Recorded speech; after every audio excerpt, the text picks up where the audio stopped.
Hey everybody, welcome back to the Wise Mind Sky podcast. I'm your host, Nat Palestino, and I'm fired up today because we're diving into something that can instantly upgrade your relationships, your leadership, and honestly, your stress levels. Today's topic is avoiding criticism at all costs. Now hold on. I know what you're thinking. Wait, aren't we supposed to give feedback?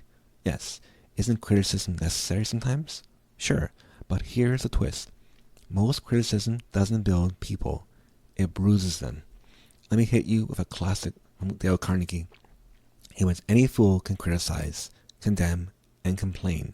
And most fools do. Now, that stings a little bit, right? But it's true. Criticism feels powerful in the moment. It gives us this tiny rush of, I'm right and you're wrong. But long term, it creates defensiveness, resentment, and distance. And if your goal is strong relationships, whether at home, at work, or friends, criticism is like pouring cold water on connection. Think about it. When someone criticizes you, what's your first reaction? Do you say, wow, thank you for pointing out my flaws so eloquently? No, your brain goes into defense mode. Shields up, swords out, emotional battle music starts playing. Here's the reality. People don't change because they're criticized. They change because they feel understood. Abraham Lincoln once said, I do not like that man. I must get to know him better. That's powerful because criticizing, instead of criticizing, he leaned into curiosity. Imagine if you replace criticism with curiosity. Instead of, why would you do that? Try, help me understand what you were thinking. See the difference? One attacks, the other invites.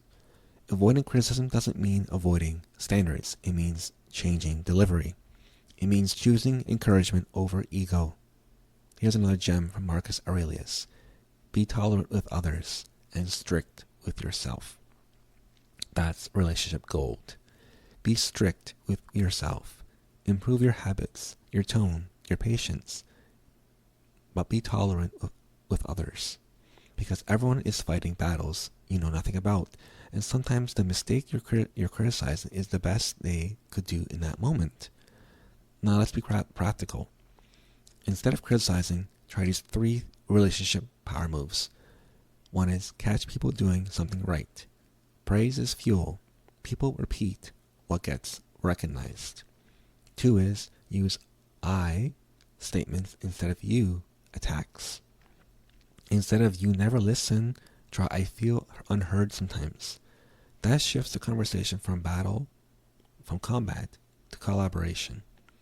3 is pause before speaking. If it's not helpful, necessary, and kind, maybe let it go. Not every thought deserves a microphone. And let's be honest, sometimes we criticize because we're stressed, tired, or hungry. If you've ever snapped at someone and then realized you just needed a snack, congratulations, you're human. The truth is, relationships thrive in an environment of safety. When people know they won't be constantly judged or corrected, they relax. And relaxed people connect better. Avoiding criticism builds trust. Trust builds openness. Openness builds deeper bonds. And here's the kicker. When you stop criticizing others, you actually become more peaceful. You stop scanning for flaws. You stop mentally grading everyone around you. You start seeing people as allies instead of projects. That's freedom. So here's your challenge this week. Go 48 hours without criticizing anyone. Out loud or in your head. Replace every judgment with curiosity. Replace every complaint with appreciation. Watch what happens. You might just become the calmest, most magnetic person in the room. And if this episode hit home for you, if it made you think, smile, or maybe rethink how you handle tough conversations, do me a favor. Subscribe to the Wise Mind Sky podcast so you never miss an episode.